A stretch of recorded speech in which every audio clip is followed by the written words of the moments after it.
Porque a separação é um recomeço, escolhe onde queres chegar e faz da viagem um caminho de crescimento para ti e para os teus filhos. Estas são conversas para semear bons princípios e romper padrões. Se és um pai ou uma mãe que deseja sinceramente ultrapassar a separação para viveres a tua parentalidade com integridade, responsabilidade e autenticidade, então vem connosco, define as tuas coordenadas, vais chegar onde ainda nem sequer consegues imaginar. Olá! Hoje vou estar à conversa com o Ricardo Martins Pereira. O Ricardo também é conhecido nas redes sociais como o Arrumadinho. Jornalista, autor de vários livros, argumentista, fundador da Mag.pt, enfim, um empreendedor. Apaixonado por viagens e histórias. Nesta conversa, viajamos pela sua história. Primeiro, enquanto pai, numa parentalidade não conjugal, já que está separado das mães dos seus filhos. Depois, enquanto filho, de pais também eles separados. Mesmo contada do fim para o princípio, é uma história com princípio, meio e fim, claro. O Ricardo, mais do que eventos, partilhou a sua experiência enquanto pai e filho, as suas crenças e valores, essas lentes com que vê e pensa o mundo. Fica, vais gostar. Olá, Ricardo. Olá, boa tarde. Boa tarde, seja bem-vindo ao nosso podcast GP3S para um divórcio mais consciente. Muito obrigado. Tu aceitaste rapidamente o desafio e, portanto, agradeço-te imenso essa disponibilidade, tanto da vontade como depois do tempo e da organização para poder estar aqui presente. Nada, muito obrigado. Eu acho que é sempre importante nós conseguirmos partilhar as nossas experiências e as nossas dores e as nossas alegrias também para outras pessoas que passam pelas mesmas situações possam também sentir algum conforto em ver que não são as únicas a sofrer dos mesmos males ou não são também as mesmas a vibrar com as mesmas coisas. Sim. É tão interessante, cada vez mais tenho percebido o quão importante é esta questão da representatividade, não é? E de trazermos mais cenários reais e partilhá-los, não trazer só o glamour das coisas, mas estas vidas reais e, como estás a dizer, as experiências que são tão comuns a tantos de nós, não é? E, portanto, claro, trazer também esse lado acho super importante e ainda mais generoso torna aqui a tua participação. Porque eu pedi-te para vir em dois papéis, o papel de filho, porque tu és filho de pais separados, e o papel de pai, porque és pai separado das mães dos teus filhos. E portanto é assim um duplo papel. E portanto uma dupla representação e testemunho. E portanto, olha, Ricardo, acredito que trazer aqui mesmo muita informação, muita Espero experiência, reflexão. Entretanto, eu fui perceber, conhecer assim um bocadinho mais de ti, não é? Fazes muita coisa. Faço muita coisa. Tenho alguma dificuldade em definir a minha profissão, na verdade. Quando os teus filhos te perguntam o que é que tu fazes, como é que lhes respondes? Eu sou empresário, porque na verdade eu tenho uma empresa e então, pronto, grande parte do meu trabalho é pôr a andar todas as áreas da minha empresa. Portanto, é a forma mais fácil de eu definir aquilo que faço, embora na verdade aquilo que eu faço é criar projetos e gerir projetos para mim, projetos próprios e para clientes. No fundo é isso, sempre na área digital.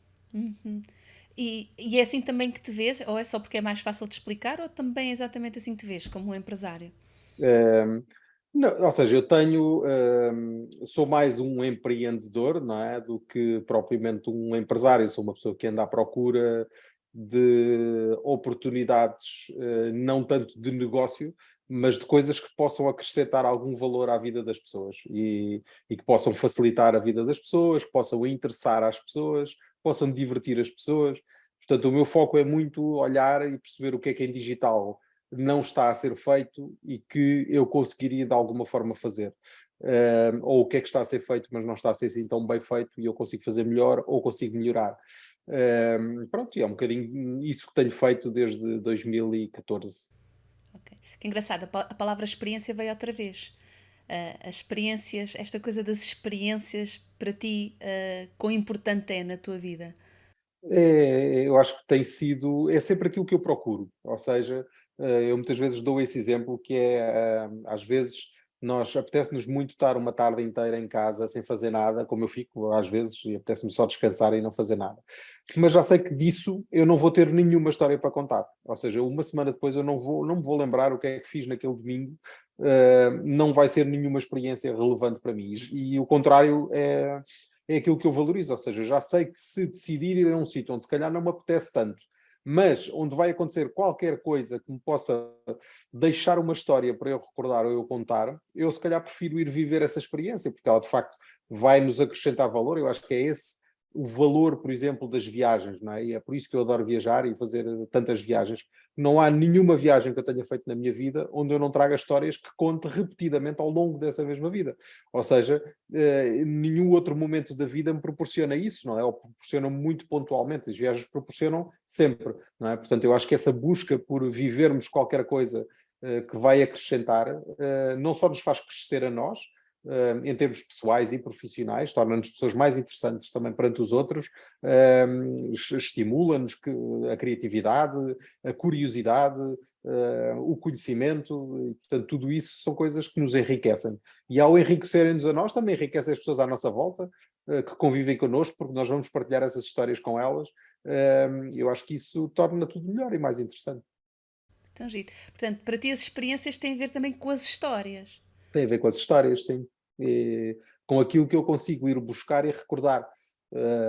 E eu gosto de olhar para trás e identificar exatamente os pontos diferenciadores na minha personalidade e na minha vida, que fazem de mim aquilo quem eu sou, não é? E a pessoa que eu sou. Alguma vez te apanhaste a reformular as histórias que contavas?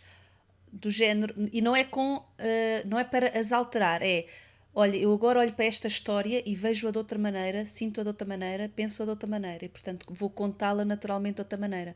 Sim. Eu gosto de olhar para trás e de perceber como é que algumas situações que eu vivi na minha vida, a experiência alterou-me completamente a percepção que eu tinha na altura, no momento em que eu as vivi. Tem a ver com a construção da própria personalidade, não é? Ou seja, aquilo que nós somos, nós pensamos, e aquilo que nós fazemos quando temos 16 anos, 17 anos, 18 anos, e depois, aos 30, quando olhamos para trás, e percebemos, eu vivia isto com este entusiasmo, pensava desta maneira e estava tão errado. Não é? E, no entanto, achava que estava tão certo, ou achava que estava tão a fazer as coisas como deveriam ter sido feitas. E eu não é tanto reinterpretar as histórias, mas é olhar para trás e entender como é que eu as vivi, como é que eu as senti, e também enquadrá-las nas conjunturas da minha vida, ou seja, o que é que eu estava a fazer quando fiz o Costa a Costa nos Estados Unidos em 2003, 2004? Não é? Como é que era a minha vida nessa altura? Não tinha filhos, eu só tinha uma namorada, nunca me tinha casado, aquele era um dos sonhos da minha vida, tinha imensos preconceitos em relação aos Estados Unidos, e no entanto fui fazer a viagem e alterou completamente a percepção que eu tinha do país. E, portanto, tudo aquilo, e ainda hoje eu recordo muito essa viagem, porque foi uma viagem marcante, não só porque foi durante muito tempo, mas como foi, de facto, ali apanhou a transição, a minha transição, eu acho que foi dos 29 para os 30 anos, ou qualquer coisa assim, ou 28 para os 29 anos, qualquer coisa assim, mas é ali a fase dos 30 anos, em que de facto há uma alteração grande de vida, de personalidade, de conceitos, e acho muito engraçado fazer esse exercício, de olhar para trás, enquadrar a conjuntura da minha vida nessa altura, perceber como é que as coisas estavam, o que é que eu fazia, o que é que eu pensava, onde é que eu trabalhava, o que é que eu achava, que carga é que eu tinha, o tipo de funções, ou seja, isso dá-nos de facto aqui um manancial de experiência e de histórias, porque eu já sei que daqui a 10 anos vai-me acontecer exatamente a mesma coisa. Não é? Eu vou olhar para trás e vou achar que hoje que acho que sei imensa coisa, daqui a 10 anos vou sentir que não sei nada. Tu olhas para todas essas fases e quando tu dizes que olhas para trás e reconstruir essa conjetura onde as coisas estavam a acontecer, hum, como várias vidas dentro da tua vida, ou como vários capítulos na tua vida, ou como várias. Como é como é que as vês? Eu vejo sempre como capítulos que eu não Ok. consigo separar de um mesmo livro. Uhum. E há coisas que até se manifestam, ainda ontem estava a ter essa conversa, coisas que se manifestam hoje em dia nas redes sociais, e de forma muito recorrente. É um tema muito recorrente, que são as pessoas que apagam as fotos com os antigos namorados e quando acaba uma relação.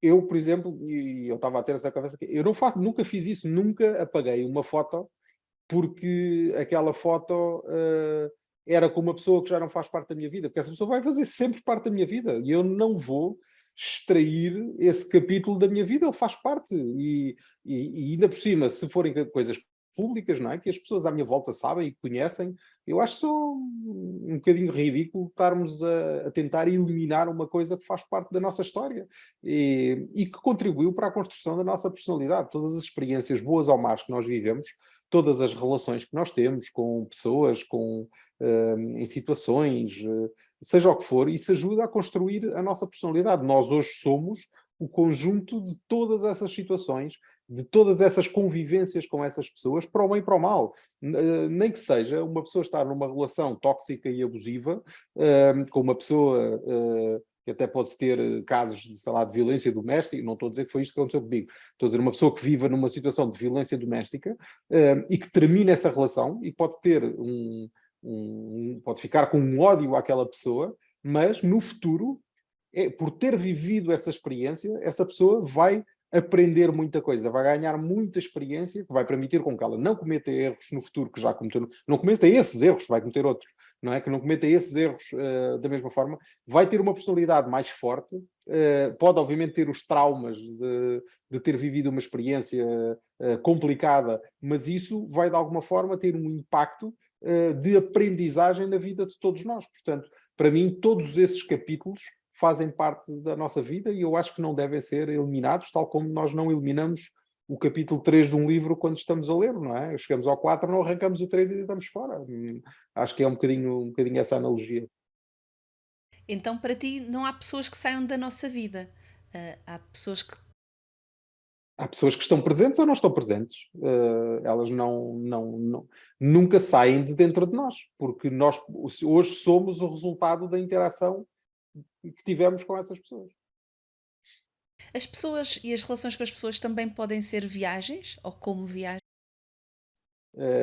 Sim, porque há vários tipos de convívio com as pessoas e vários tipos de relações que podemos ter com as pessoas, não é?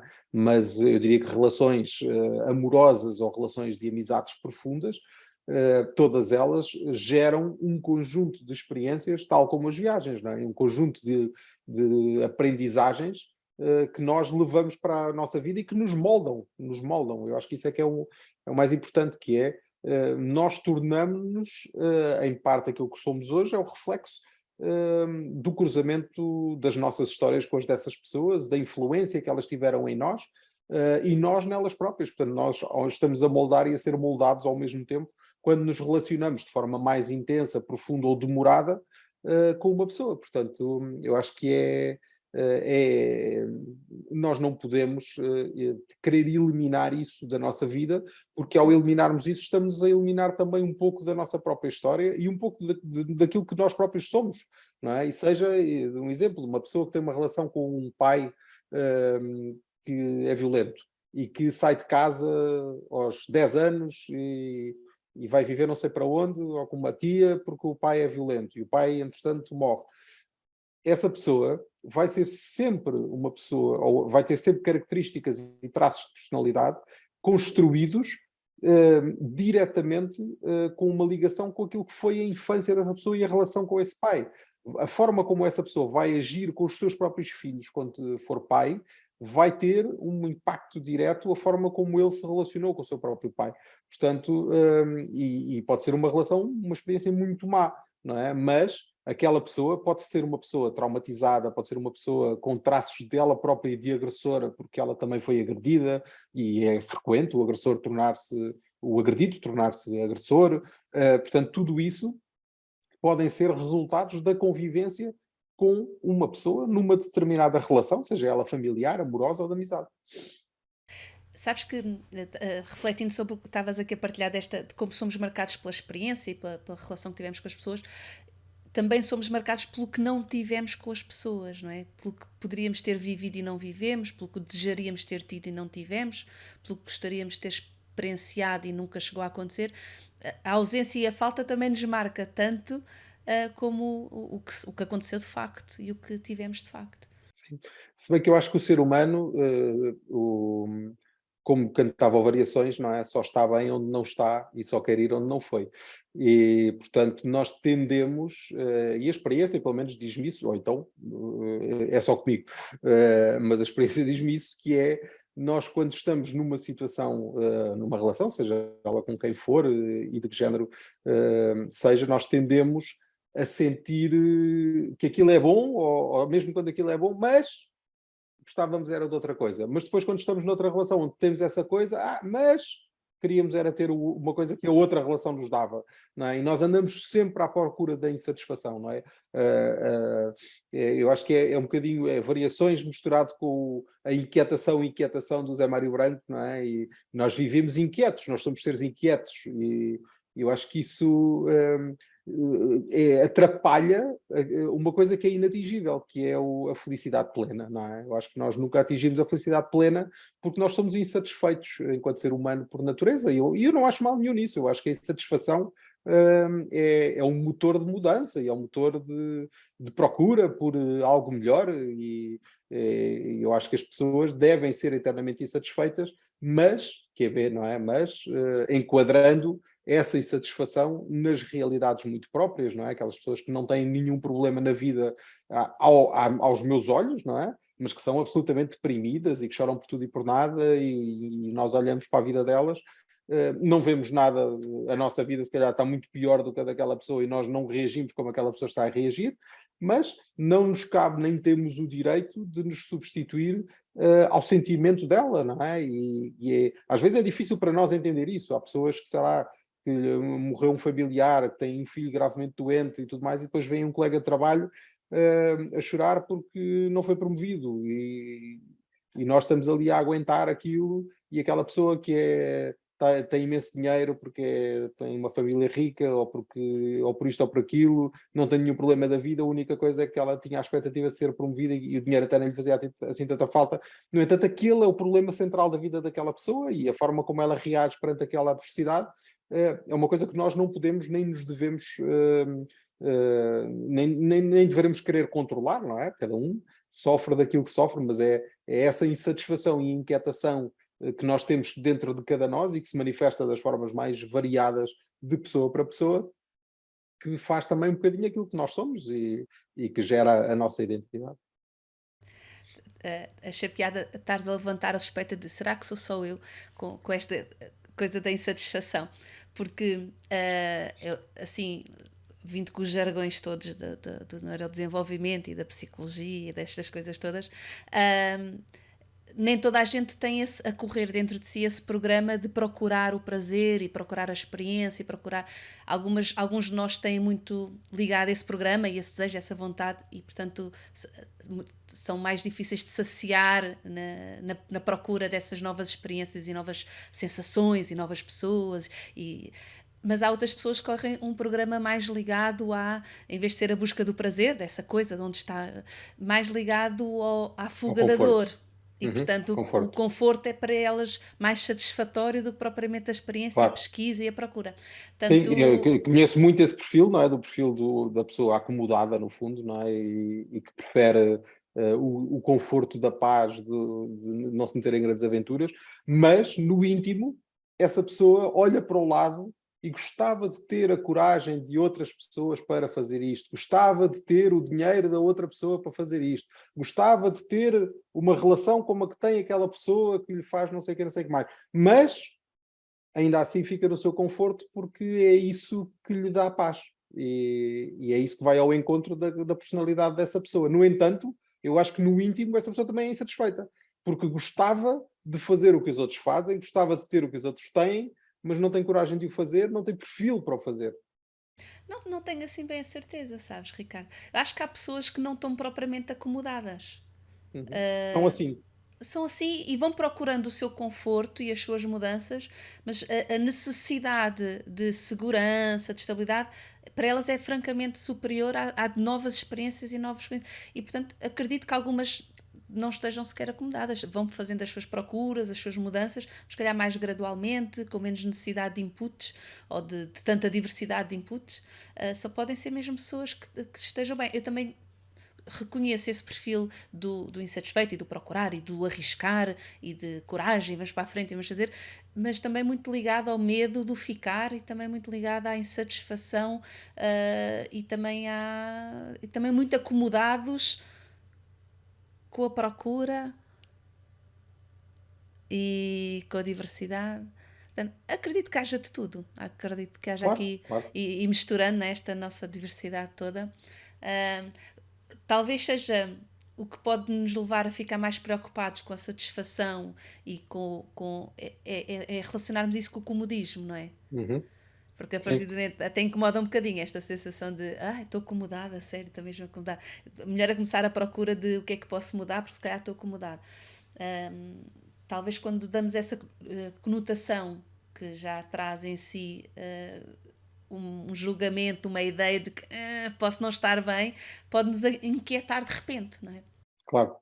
Não, porque é exatamente a forma como cada um olha para o seu contrário, não é? Ou seja, da mesma forma que a pessoa que gosta do conforto, da segurança e tudo mais, olha muitas vezes para as pessoas que procuram arriscar e que procuram fazer e que procuram ir ao encontro da sua satisfação plena e da sua felicidade como irresponsáveis, como pessoas que Exato, não isso. valorizam o que têm, não é? Portanto, eu acho que é a forma, o prisma por onde nós olhamos para a questão, ou para o nosso contrário, é que passa uma mensagem ou a outra. Exato, exato. Quando na verdade todos nós precisamos de tudo isso, não é?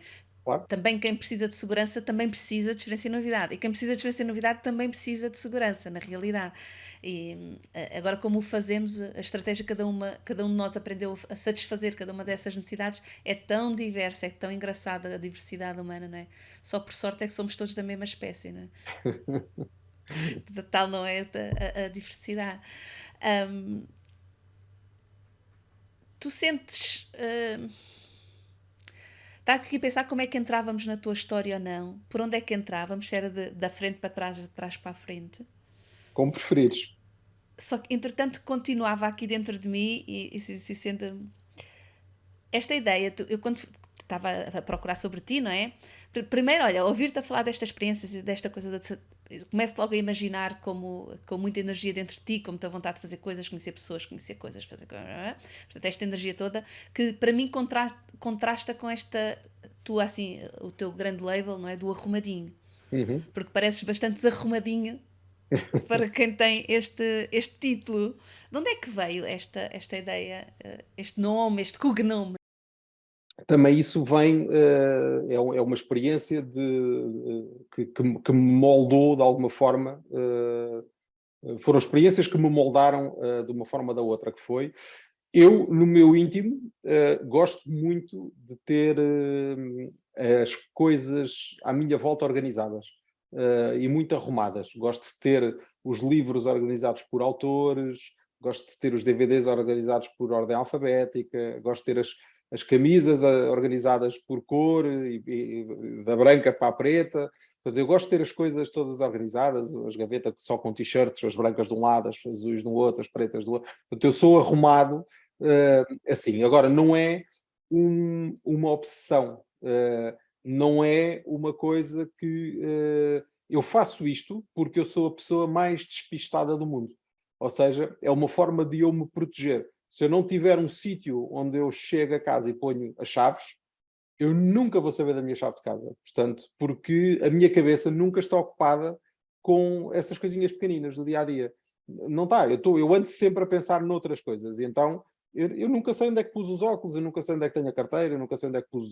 Portanto, se eu não for, não encontrar essas defesas na organização das coisas, eu perco muito tempo, que é uma coisa que eu valorizo imenso. E eu não sou capaz de pensar, pá, quero ir.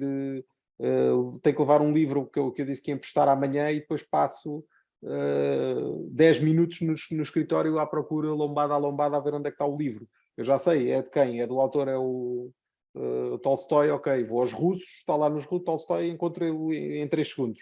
Pronto, um DVD, quer ver um filme, ordem alfabética, encontra o filme em 3 segundos. Quer ir buscar uma camisa ou uma t-shirt, já sei onde é que está, não é? Vou lá e já está ali.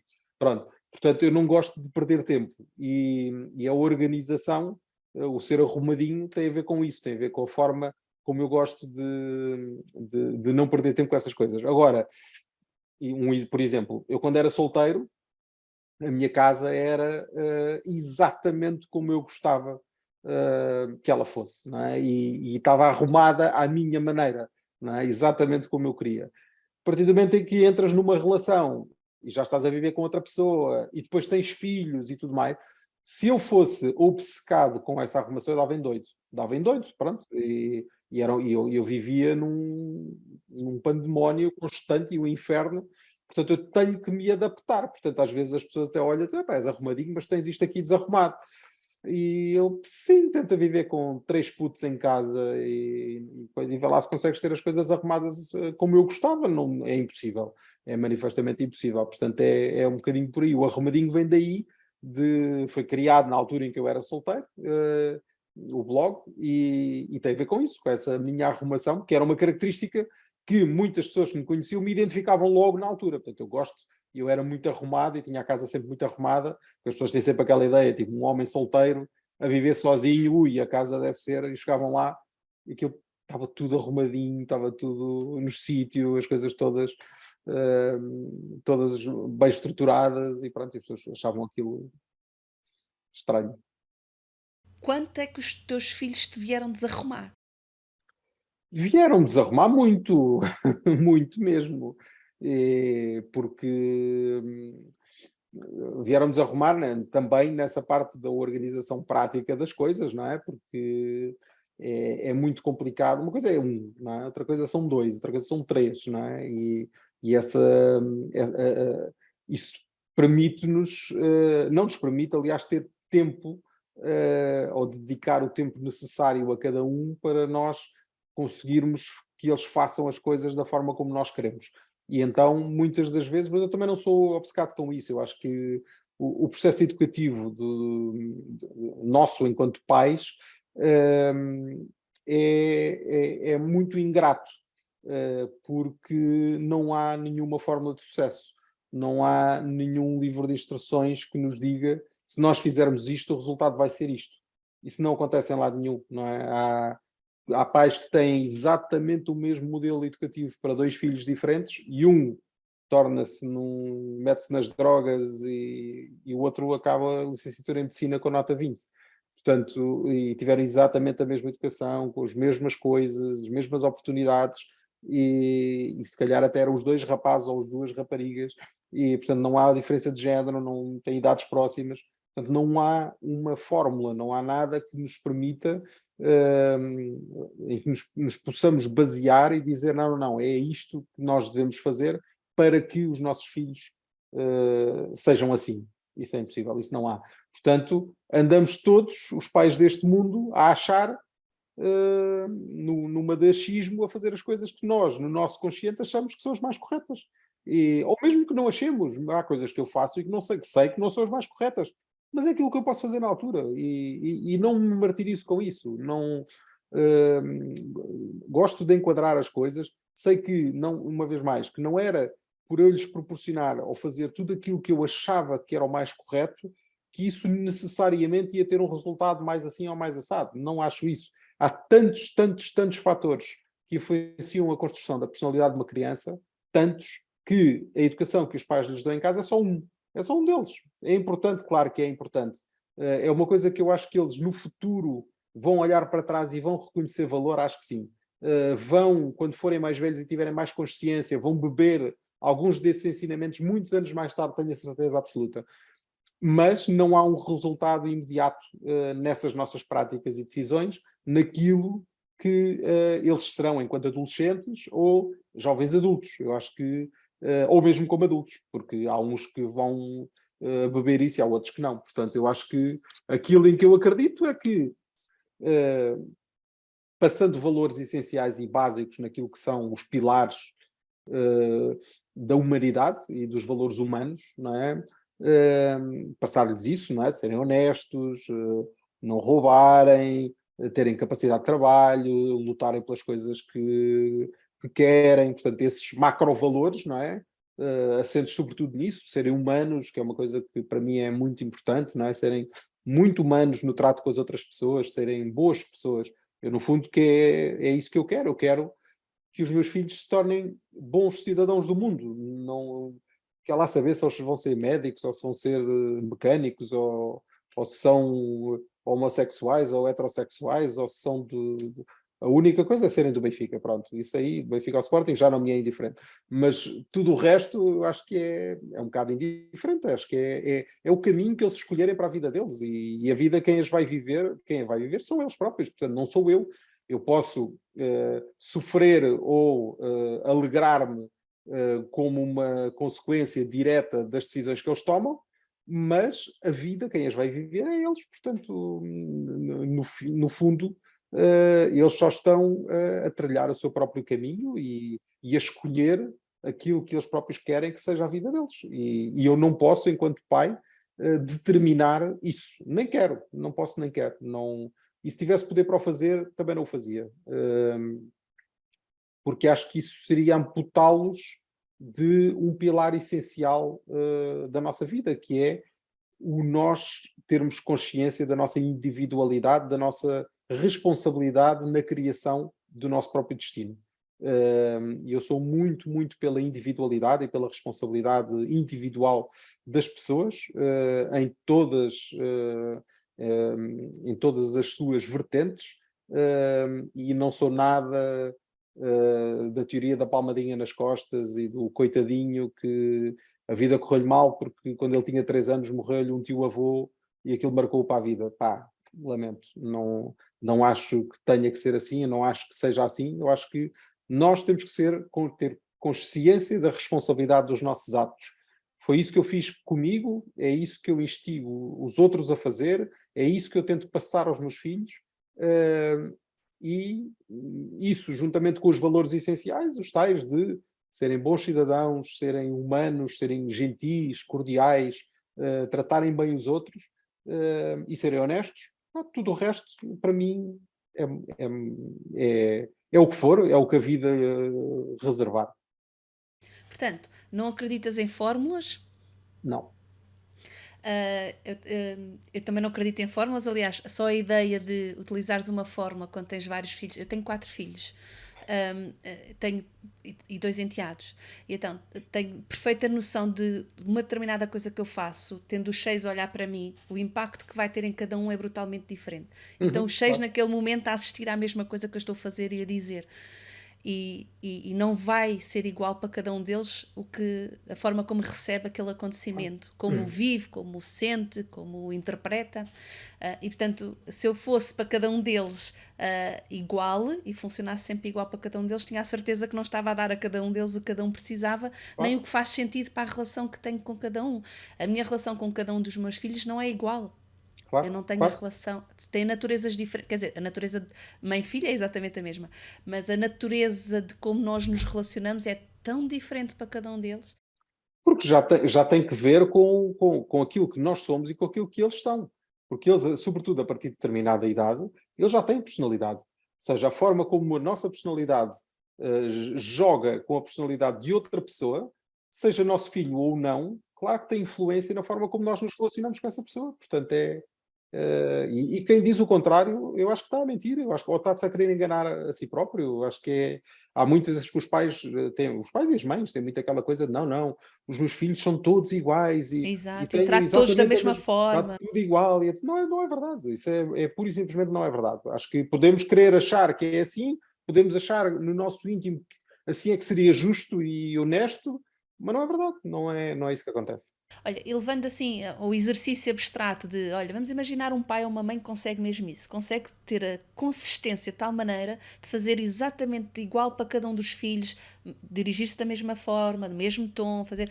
Se conseguisse fazer isso, alguma coisa estaria profundamente errado na interação, Claro. não é? Porque Basta ter filhos de idades diferentes. Exato, não ia bater Claro. certo, não é? Claro, ou seja, eu Exatamente. não posso falar com a minha filha de 4 anos da mesma forma que falo com o meu filho de 9, da mesma forma que falo com o meu filho de 15. Exato, exato. E também, Ricardo, o que é que achas? Que é, tu falas para a tua filha de 4 anos como falaste um dia para o teu filho que tem agora 15 quando ele tinha 4, ou também o Ricardo, quando o primeiro filho tinha 4 é um Ricardo diferente desta filha agora, do Ricardo que tem esta filha É agora, não é? completamente diferente, completamente diferente. Todos eles foram momentos diferentes, experiências diferentes, uma vez mais, porque nós não conseguimos extrair-nos da nossa conjuntura, da conjuntura em que nós estamos a viver. Ou seja, quando eu tive o meu filho de 4 anos, que hoje tem 15 anos, quando ele tinha 4, eu vivia, ele era a única criança da casa, eu vivia com a minha namorada da altura, depois, com quem depois me vim a casar, e vivíamos numa conjuntura em que eu tinha outra profissão, tinha outro tempo, passava outro tipo de tempo com ele e não havia mais ninguém. Ele era o foco da minha atenção quando eu estava com ele. Havendo já, hoje, a miúda de 4 anos já tem mais 2 irmãos que vão buscar também a minha atenção naquele momento. Eu estou com uma conjuntura diferente de tempo, de gestão de coisas, portanto, eu acho que em cada conjuntura nós agimos de acordo com essa mesma conjuntura e a nossa disponibilidade. E tem mesmo que ser assim, E porque está senão tudo também não. bem, e está Está tudo tudo bem, bem. tem mesmo que ser assim. Difícil seria ser de outra maneira, se quer possível, é isso. Mas andamos mesmo assim muitas vezes à guerra connosco mesmo por causa dessa consistência. O teu filho mais velho não te cobra isso? De olha, pai, tu com a Mana estás a fazer diferente do que fizeste. Quando eu tinha a idade dela, não era assim que me fazias. Um Ele bocadinho, cobra. um Uhum. bocadinho. E o do meio também, não é? O do meio é o que sente mais porque não é tratado como um adulto, como o mais velho, e sente ciúmes de que a pequenina possa ter comportamentos ainda que eu aceito por ela ser uma criança e ter 4 anos e que já não tolero com ele. E ele não compreende isso, não é? Ou seja, a Mana pode fazer isto e eu não posso. Porque é que ela teve direito a isto e eu não tenho? E ele está ali no meio, está sempre a sofrer muito com isso, portanto, eles próprios, e o contrário é a mesma coisa, ou seja, há de 4 anos, não compreende porque é que o irmão pode fazer coisas que ela não pode, e o outro irmão então pode fazer coisas que ela não pode de todo, e como é que eles são meus irmãos, se eles podem eu também posso. E portanto eu tenho que enquadrá-los e justificando da forma como acho mais indicada para que não haja problemas. Isso também é tão bonito, não é? Ver como eles assistem à nossa interação com os outros e como as relações crescem e complexificam-se nestas famílias com mais elementos, Uhum. nitidamente, não é? Nós já sabemos tudo isso na teoria, mas depois na prática é mesmo brutalmente diferente. Claro. E é difícil, é uma coisa que nos consome muito enquanto pais, não, a todos os níveis, desde a paciência até à disponibilidade de tempo, de facto, até à gestão do sentimento de culpa, não é? De que deveríamos ter feito as coisas de outra maneira, da culpa por acharmos que devíamos estar a dedicar mais tempo aos miúdos ou fazer algumas coisas com eles e que não estamos a fazer porque estamos, se calhar, só sentados no sofá porque também precisamos descansar e eles estão pedindo-nos para irmos brincar e epá, não me apetece nada ir brincar, não vai brincar com o teu irmão. E depois ficamos a gerir a culpa de termos dito que não, e eu acho que isso é difícil, consome-nos muito. É, Sim, mesmo fisicamente, às vezes, fisicamente a energia também começa às vezes a esgotar-se. Ahm, eu acho super linda esta coisa de irmos conhecendo os nossos filhos, mas também acho brutal nós conhecermos-nos através dos nossos filhos. Tu também tens tido esta experiência de conheceres-te a ti na interação com os teus filhos, assim, descobrires coisas sobre ti, compreenderes coisas sobre ti, reveres-te. uhum. Acontece-te? Sim, eles são os únicos que me conseguem fazer pontualmente perder a paciência. Eu achava que era muito mais paciente, descobri que não sou tão paciente como Com achava eles. que era, Uhum. por causa deles. Porque fazem até a pessoa mais calma do mundo, como eu sou, às vezes perder a paciência.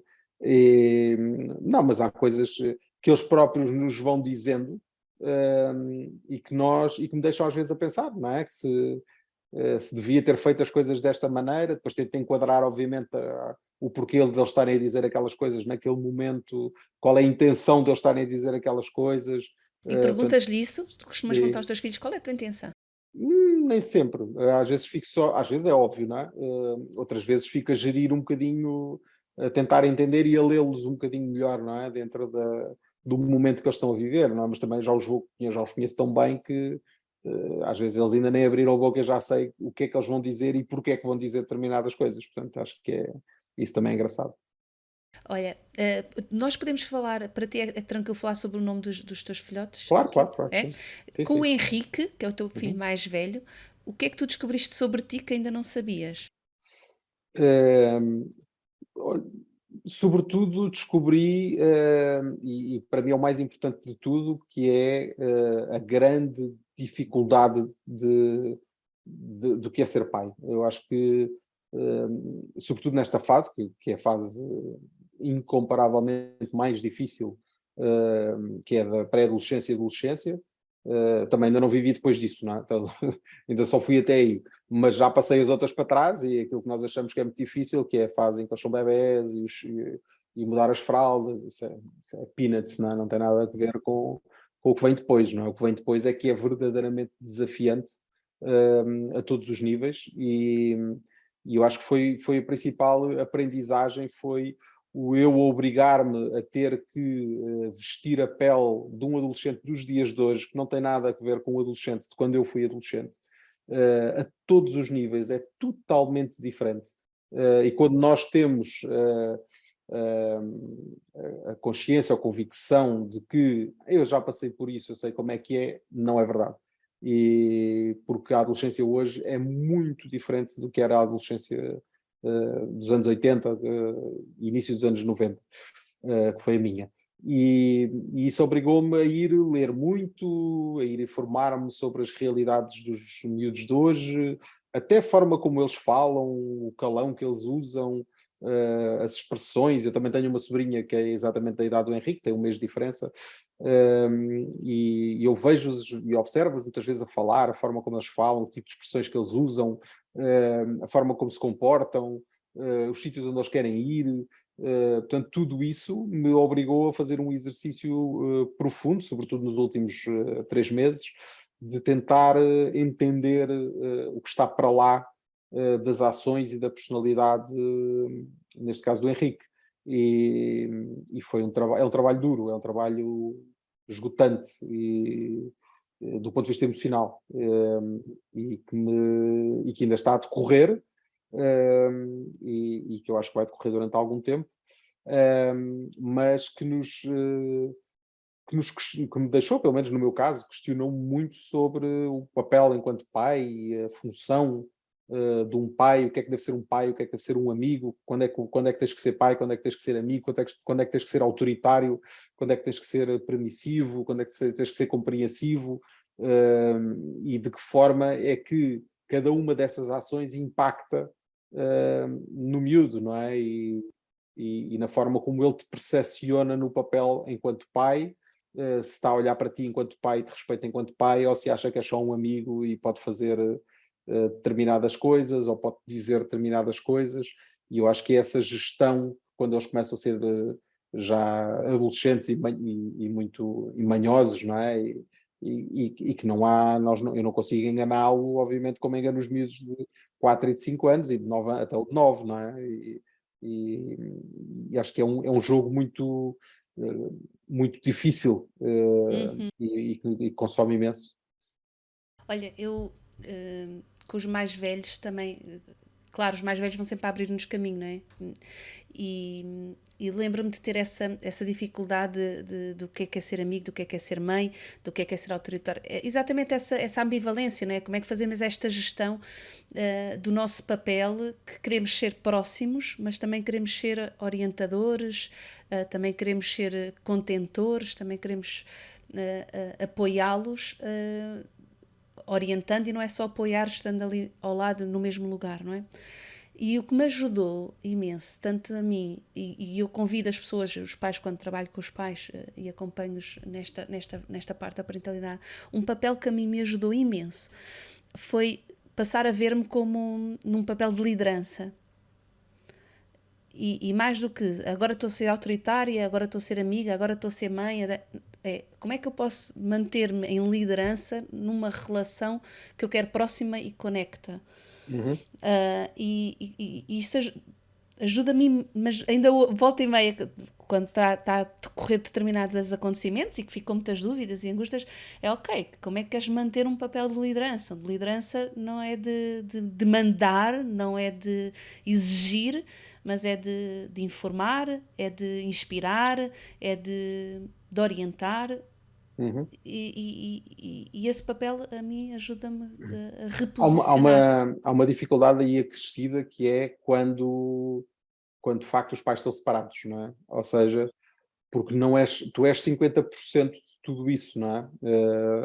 E aquilo que tu estás, ou seja, tu não tens autonomia total para definir e determinar as coisas, porque depois há um outro lado, um pai ou uma mãe, que ou ponto um, ou tem que estar alinhado contigo previamente, ou então tu tens que consultar para saber se está alinhado, e muitas vezes não estão, não é? Muitas vezes diferem na postura de orientação para as crianças.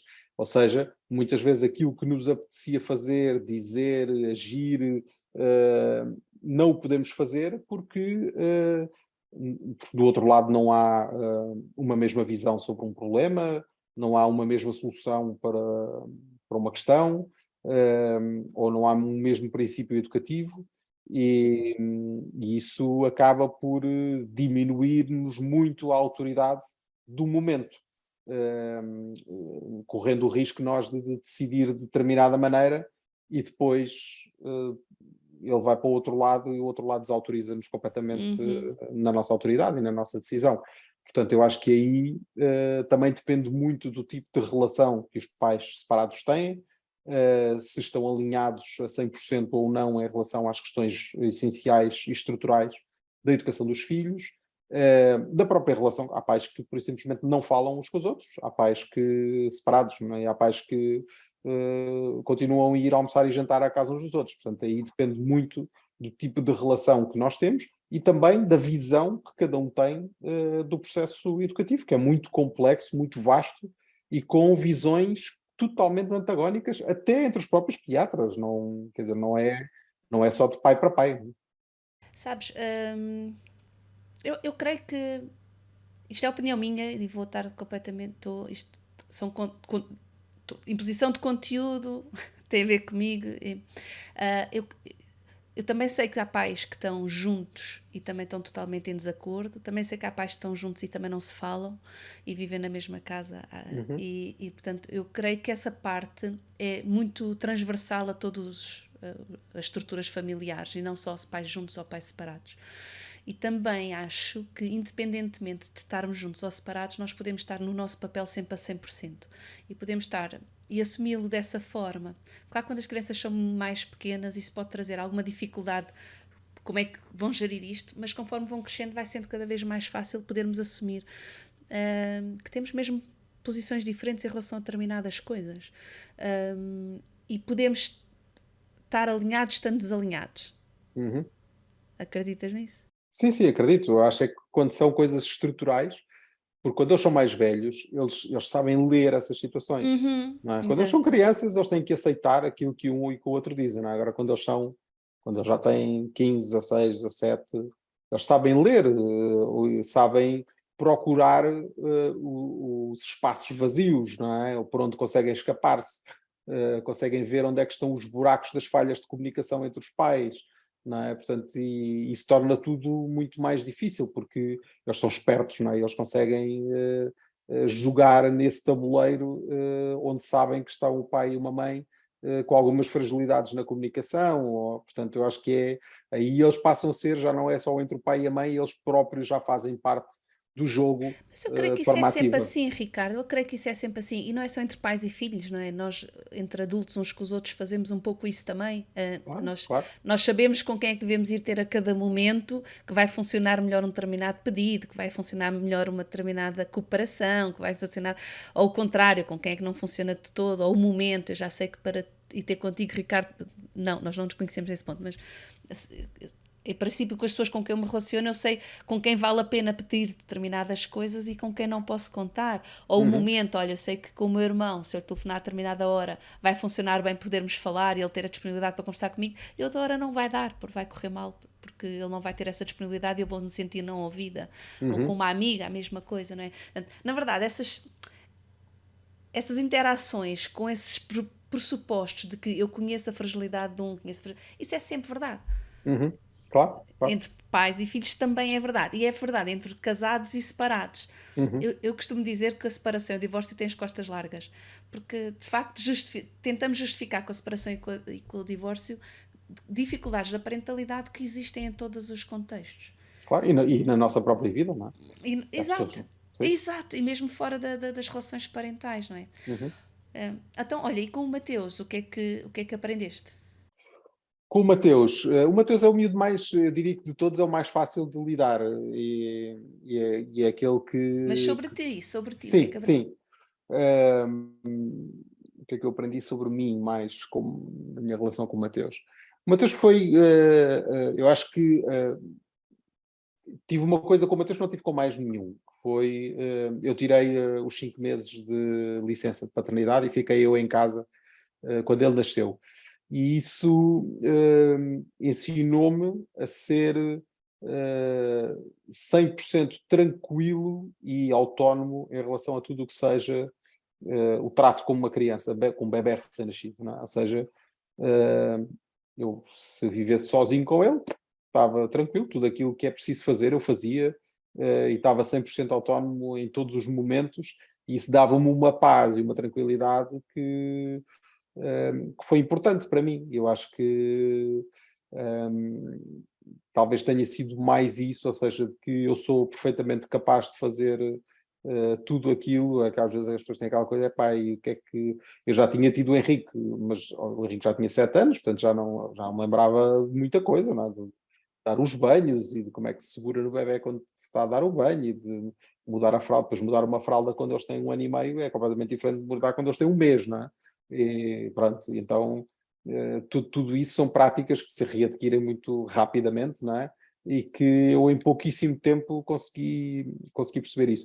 Por outro lado, também tive que, antecipando uma realidade que depois, anos mais tarde, veio a ser comum em todos nós, que foi aprender a gerir o teletrabalho, isto em 2013, quando ainda ninguém estava em teletrabalho, porque eu em casa estava também a trabalhar durante, apesar de estar de licença na revista, eu trabalhava na Sábado na altura, mas estava a montar um projeto e então a forma como eu próprio também me organizava entre os momentos em que trabalhava, os momentos em que dormia, os momentos em que estava a tratar dele, tudo isso acabou por me dar uma certa disciplina também e aprendizagem diferentes daquelas rotinas que eu tinha antes.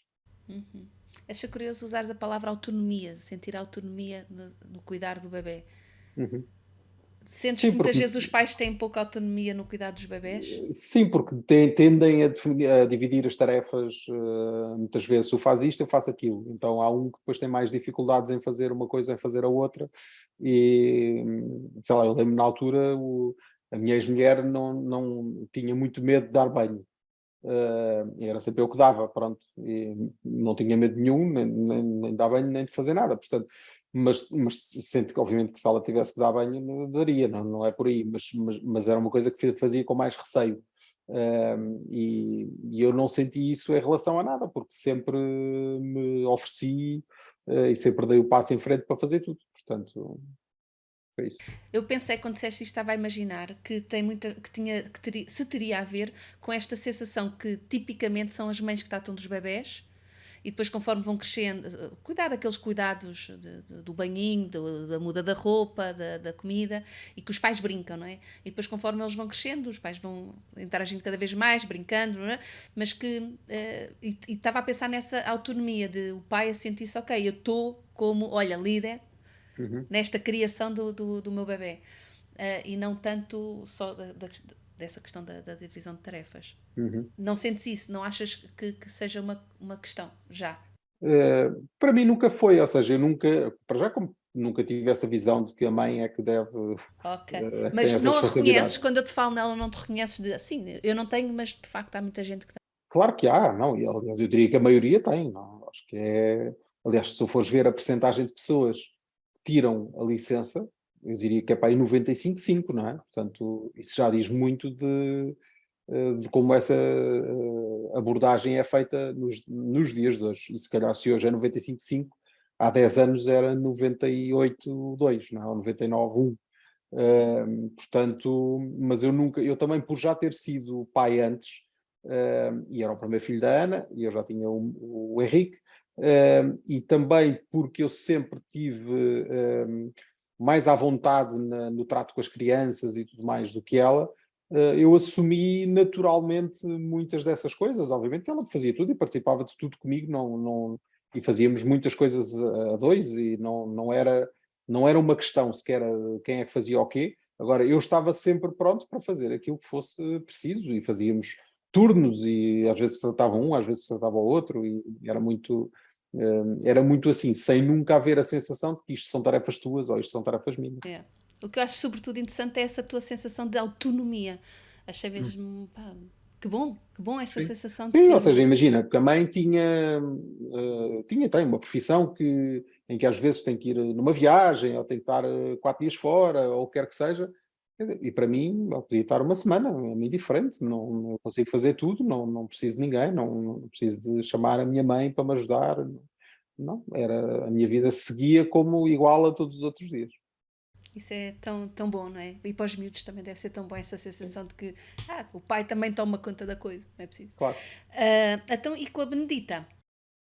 Com a Benedita foi a primeira menina, não é? Portanto, eu queria muito ter uma menina, e, e trouxe-me outro tipo, foi uma aprendizagem nova, não é? Porque, apesar de tudo, é diferente até do processo educativo de personalidade e tudo, ela é muito diferente dos irmãos.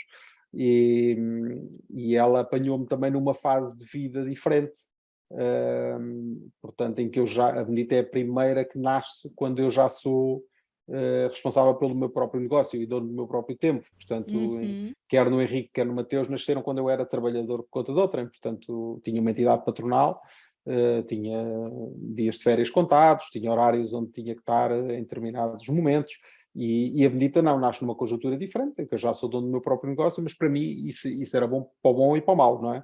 Ou seja, por outro lado, nunca conseguia, vou tirar aqui, como com o Mateus, 5 meses de férias e ninguém me chateia do trabalho, porque eu estou de licença, e desligar-me a 100% do trabalho. Fazia coisas ligadas a projetos pessoais, mas do meu trabalho estava 100% liberto.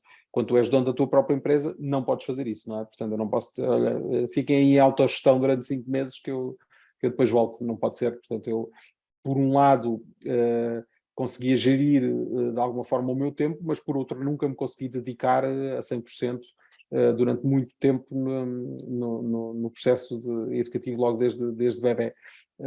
Ainda assim foi desafiante, precisamente por ser uma menina, e isso para mim representar uma incógnita, não é? Saber, será que é igual? Será que é a mesma coisa? E pronto, até descobrir que não importa de facto, ou para mim, não achei, pelo menos no meu caso, é assim que eu vejo as coisas, não é muito relevante ser menino ou ser menina, tem muito mais a ver com a personalidade de cada um. E ela de facto tem uma personalidade vincada, diria assim, uma personalidade vincada, e isso faz-me testar a mim próprio muitas vezes, e saber como gerir determinadas situações, como gerir a própria personalidade dela e encontrar o equilíbrio, tentar entender o que é que tem que ver com a idade, mas o que é que já tem que ver com a maneira de ser dela, e como é que essa maneira de ser dela eu devo lidar com ela agora, para que ela não cresça ou para que ela de futuro não tenha consequências más para ela. Portanto, é esse jogo, porque eu acho que entre todos foi aquela que mais cedo manifestou traços de personalidade muito vincados, não é? Portanto, é uma menina com muita personalidade. E então isso obriga-me a isso, muitas vezes a pensar, ok, mas será que ela vai ser sempre assim? Será que isto é da idade? Será que aos 5 anos muda completamente, e ela já não vai ser assim neste aspecto ou naquele? E pronto, isso é um desafio ongoing ainda. E sobre ti, o que é que aprendeste na relação com a Sobre mim, eu acho que foi um bocadinho um bocadinho isso, essa minha capacidade de me ler a mim próprio, que era uma coisa que eu às vezes não tinha tempo para fazer, nem sequer pensava em fazer, que era como é que ou seja, ter que antecipar ações. Hoje ia muito na base do senso comum, e na base do, pá, eu acho que é isto que tem que ser feito ou que deve ser feito, e hoje dou por mim muitas vezes a pensar nessas consequências futuras, no que é que eu tenho que fazer amanhã se ela se comportar de determinada maneira, e portanto eu acho que me deu um bocadinho mais de pensamento metodológico que eu não tinha. Estava-me a vir, estava-me a surgir a palavra de consciente e intencional. Uhum. Faz sentido? Sim, sim. Nessa tipo de interação, estares mais consciente, mais Sim. E as separações? O que é que tu separaste da mãe do Henrique, não é? Separaste da mãe da Medita e do Mateus, são duas mães diferentes. E as separações, o que é que te ensinaram sobre ti? Ou o que é que aprendeste sobre ti nas separações? Continuaremos a nossa conversa exatamente aqui onde terminamos. Juntem-se a nós na próxima semana.